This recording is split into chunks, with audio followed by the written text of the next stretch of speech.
Hello అండి అందరికీ నేను మీ Aishu welcome to our channel Aishu Harsha lifestyle blogs. అందరూ ఎలా ఉన్నారు, బాగున్నారా? నేనైతే చాలా బాగున్నాను. మీ అందరు కూడా బాగుండాలని మనస్ఫూర్తిగా కోరుకుంటున్నా. వీడియో అయితే న్యాచురల్ గా చాలా బాగుంటుంది. ఎక్కడా స్కిప్ చేయకుండా చివరి వరకు చూసి నచ్చితే ఒక చిన్న లైక్ ఇచ్చి సబ్స్క్రైబ్ చేసుకుని సపోర్ట్ చేయండి. ఈ వీడియోకి నేను మాట్లాడేదానికి అస్సలు సంబంధం ఉండకపోవచ్చు, అయినా కూడా మీకు చాలా బాగా నచ్చుతుంది. చూడండి, ఎవరన్నా బాగుపడుతుంటే చూసి ఓర్చుకోలేని వాళ్ళు మన చుట్టూ బొచ్చడి మంది ఉంటారు. నేను యూట్యూబ్ లో వీడియోస్ చేస్తున్నానని ఈ మధ్య కొంతమంది తెలిసినట్టుంది. ఇక మొదలెట్టారయ్యా సగం హాఫ్ నాలెడ్జ్ తోటి. ఆ పిల్ల యూట్యూబ్ లో వీడియోస్ చేస్తాను తెలుసా, మామూలుది కాదు అసలు ఆ పిల్ల అని. నేను యూట్యూబ్ ఛానల్ క్రియేట్ చేశాను, వీడియోస్ పెడుతున్నాను, మీరు చూడండి సపోర్ట్ చేయండి అని నేను ఒక్కరికి కూడా చెప్పలా. వాళ్ళందరికి వాళ్ళే తెలుసుకున్నారు, వాళ్ళే చూస్తున్నారు. పని చూస్తున్నారు కదా, మనం చేయలేని పని ఆ అమ్మాయి చేస్తుంది కదా, పోనీలే ఎంకరేజ్ చేద్దాం సపోర్ట్ చేద్దాం అని అనుకోకపోగా మళ్ళీ పైపెచ్చు తాటేకులు అనమాట. ఆ పిల్ల యూట్యూబ్ లో వీడియోస్ చేస్తుంది తెలుసా, అసలు మామూలుది కాదు అని. నేరాలు ఘోరాలు చేసిన వాళ్ళకి హెడ్లైన్ వేస్తారే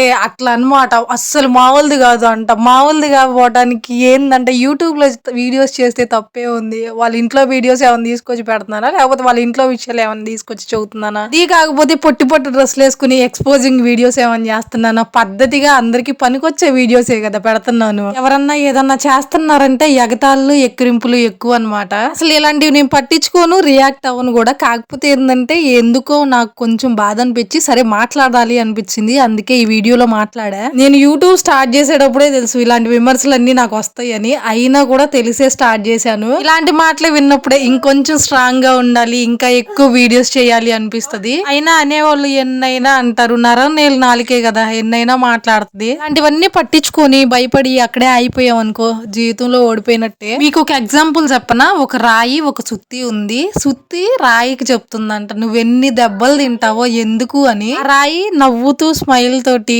నేను ఎన్ని దెబ్బలు తింటానో అంత అందమైన శిల్పంగా మారతాను, కానీ నన్ను కొట్టే నువ్వు మాత్రం ఎప్పుడు ఇలాగే ఉంటావు అందంట. నిజమే కదా, మన గురించి వెనకాల మాట్లాడుకునే వాళ్ళు ఎప్పుడు వెనకాలే ఉంటారు, మనం ఎప్పుడు ముందే ఉంటాం. ఎవరన్నా సన్నగా ఉన్నారనుకోండి, వీడికి ఏదో రోగం ఉన్నట్టుంది, ఎప్పుడు చూడు ఇలా బక్కగానే ఉంటాడంటారు. అదే లావుగా ఉన్నారనుకోండి, సంపాదించింది మొత్తం ఇంట్లో దిగులు చింత లేకుండా కూర్చొని తిని ఇట్లా బలిసిపోయింది అంటారు. ఏదో ఒక చిన్న పని చేసుకుని 10 రూపాయలు సంపాదించుకొని మన కాళ్ళ మీద మనం నిలబడి మన ఖర్చులకు మనమన్నా సంపాదించుకోవాలి అన్న ఆలోచనతోటి ఏదన్నా పని చేసుకుంటున్నాం అనుకోండి, ఏం పని చేస్తుందో ఏమో, ఎక్కడి నుంచి వస్తున్నాయో ఏమో దీనికి డబ్బులు అనుకుంటారు. అదే ఏ పని లేకుండా ఇంట్లో ఖాళీగా ఉన్నారనుకో, ఏ పని పాట లేకుండా అలా ఖాళీగా కూర్చోపోతే పనికొచ్చే పని చేసుకుని 10 రూపాయలు సంపాదించుకోవచ్చు కానీ మళ్ళీ వాళ్ళే అంటారు. అనేవాళ్ళు ఎన్ని రకాలుగా అనుకుంటారు, ఖర్చు లేని పని కదా. ఇంకో విషయం చెప్పాలంటే పక్కనోడి జీవితం మీద ఉన్న ఇంట్రెస్ట్ వాళ్ళ జీవితం మీద వాళ్ళకు ఉండదు. ఎంతసేపు ఎదురింట్లో ఏం జరిగింది, పక్కింట్లో ఏం జరిగింది, వెనకింట్లో ఏం జరిగింది అని తెలుసుకోవాలనే క్యూరియాసిటీతోనే ఉంటారు. ఇంకా వాళ్ళ జీవితం మీద ఇంట్రెస్ట్ పెట్టేది ఎప్పుడు? ఎవరింట్లో విషయాలు వాళ్ళు చూసుకోరు. వాళ్ళు ఇలాగా వీళ్ళు ఇలాగా అని ఊళ్ళో ముచ్చట్లు చెప్పుకోవడమే సరిపోయింది. వాళ్ళు ఒక నలుగురు గురించి మాట్లాడుకుంటే ఆ నలుగురు గురించి 10 మంది మాట్లాడుకుంటారు. ఆ విషయం వాళ్ళకి తెలుసు, అయినా ఊళ్ళో వాళ్ళ గురించి మాట్లాడుకోవడం మాత్రం అస్సలు మానుకోరు. ఒక రూపాయి నాణ్యానికి బొమ్మ బొరుసు ఉన్నట్టుగానే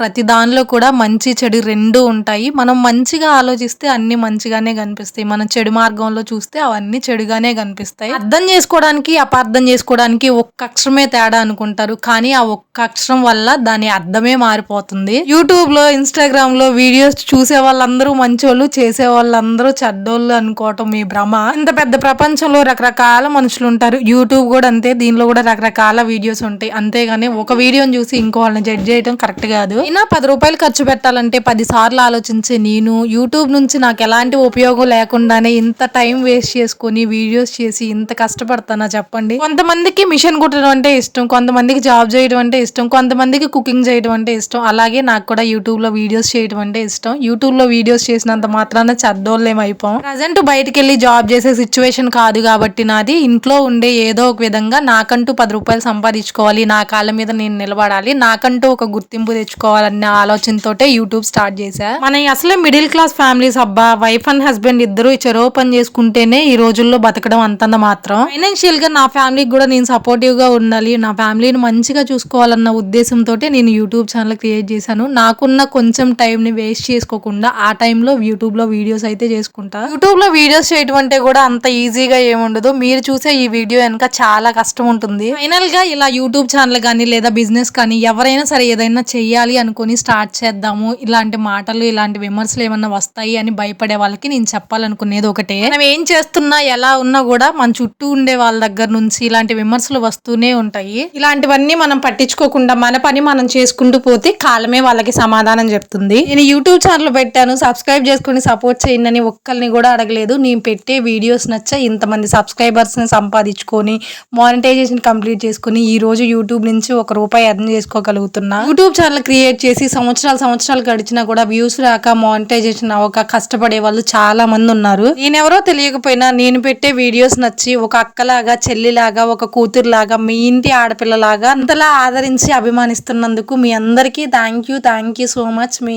సపోర్ట్ ఎప్పుడు నాకు ఇలాగే ఉండాలని మనస్ఫూర్తిగా కోరుకుంటున్నా. ఫైనల్ గా నేను చెప్పాలి అనుకునేది ఒకటే, మీరు ఏదైనా చెయ్యాలి అనుకుంటే ఎవ్వరి మాటలు పట్టించుకోకండి. ఫస్ట్ మనకి ఫ్యామిలీ ఇంపార్టెంట్. మనకి బాగున్నా బాగోలేకపోయినా, మంచైనా చెడైనా మనకంతా చూసుకున్నది మన ఫ్యామిలీనే. వాళ్ళు ఏమన్నంటే బాధపడాలి, అంతేగాని ఇలాంటి వాళ్ళ మాటలు ఎవ్వరూ పట్టించుకోకండి. అసలు ఏం చేయాలి అనుకుంటున్నారో హ్యాపీగా ఈ రోజు నుంచే స్టార్ట్ చేయండి. ఇలాంటి మాటలు ఏమి పట్టించుకోకుండా మీ మీద మీకున్న నమ్మకంతో కొంచెం కష్టపడండి. సక్సెస్ అనేది ఆటోమేటిక్ గా వెతుక్కుంటూ వస్తుంది. ఫైనల్ గా నేను చెప్పాలి అనుకునేది ఒకటే, ఎదిగే వరకు చెవులు మూసుకోవాలి, ఎదిగిన తర్వాత నోరు మూసుకోవాలి. ఇంకా వీడియో విషయానికి వస్తే ఈ వీడియో తీసి కూడా చాలా రోజులైపోయింది, పెట్టడం లేట్ అయ్యింది. రాజరాజేశ్వరి అమ్మవారికి బ్రహ్మోత్సవాలు చేస్తున్నారు, ఆ టైంలో తీసిన వీడియో అన్నమాట. వీడియో స్టార్టింగ్ లో పెట్టాను కదా, పల్లకి సేవ చేశారు. అసలు ఎంత బాగా చేశారంటే, నేను ఫస్ట్ టైం అన్నమాట పల్లకి సేవ చూసాను కానీ ఈ విధంగా చేయటం ఫస్ట్ టైం చూడటం. చాలా బాగా చేశారు అసలు. ఇంకా ఈ రోజు వచ్చేసి అమ్మవారి గుడి కట్టిన తర్వాత ఫస్ట్ టైం అన్నమాట లోపలికి వెళ్ళి మన చేతులతోటి అమ్మవారికి పాలు పోసి అభిషేకం చేసుకునే అవకాశం అయితే ఈ సంవత్సరం కల్పించారంట. ఇంత మంచి అవకాశం వచ్చినప్పుడు మనం వదులుకుంటామా? అందుకే ఉదయం హర్షాన్ని తీసుకుని వెళ్ళి నేను కూడా అమ్మవారికి అభిషేకం చేసుకుని అయితే ఇంటికి వచ్చేసాను. హోమాలు అవి జరుగుతూనే ఉన్నాయి. నాకు ఇంకా ఇంట్లో పని ఉండేసరికి వచ్చేసా. ఇంకా గుడి దగ్గర నుంచి వచ్చిన తర్వాత టిఫిన్ అది హర్షాకు పెట్టి నేను తినేసి వాటర్ వస్తే వాటర్ అది పట్టేసి మధ్యాహ్నం కూడా అయిపోయింది. ఈ వీడియో వచ్చేసి ఈవినింగ్ టైంలో తీసిందనమాట. ఉదయం పూటేమో అభిషేకాలు అవి చేశారు కదా, సాయంత్రం పూట వచ్చేసి అమ్మవారికి కళ్యాణము. అసలు డెకరేషన్ కానీ స్టేజ్ కానీ అసలు ఎంత బాగా డెకరేట్ చేశారో.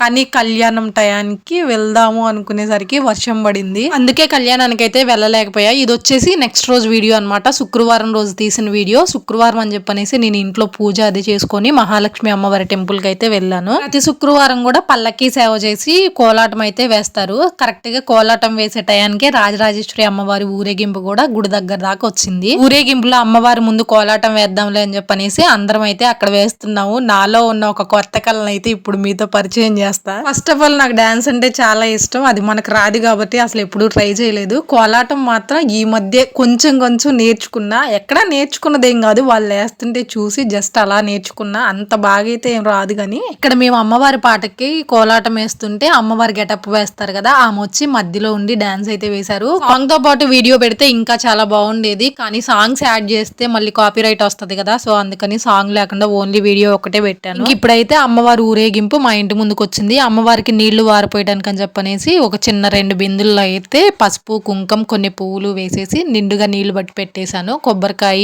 పువ్వులు కడ్డీలు కర్పూరం అయితే తీసుకెళ్ళి ఇచ్చాను. ఇంకా చక్కగా దండం పెట్టేసుకొని కర్పూరం అదే వెలిగిచ్చిస్తే అక్కడ చుట్టుపక్కల ఉన్న వాళ్ళందరూ కూడా హారతి తీసుకున్నారు. ఇంకా ఫైనల్ గా అయితే ఆ కొట్టిన కొబ్బరికాయ అలాగే ప్రసాదము అయితే ఇచ్చారు. ఇప్పుడు టైం వచ్చేసి 10:30 11 అవుతుంది. అమ్మవారు వస్తారు కొబ్బరికాయ కొట్టాలని నిద్రపోకుండా ఉన్నా. అమ్మవారి దగ్గర ఉన్న పూలు అయితే ఇచ్చారు, ఇంకా అవైతే తల్లో పెట్టేసుకున్నా. నాతో పాటు మా హర్ష కూడా నిద్రపోకుండా ఇప్పుడు దాకా మేల్కొనే ఉన్నాడు. ఇంకా ఈ వీడియో అయితే ఇంతేనండి. ఈ వీడియో మీకు ఎలా అనిపించిందో మీ అభిప్రాయాన్ని కామెంట్ సెక్షన్ లో కామెంట్ చేయండి. అలాగే వీడియో నచ్చితే ఒక చిన్న లైక్ ఇచ్చి సబ్స్క్రైబ్ చేసుకుని సపోర్ట్ చేయటం మర్చిపోకండి. మరో మంచి వీడియోతో నెక్స్ట్ వీడియోలో కలుద్దాం. Bye bye.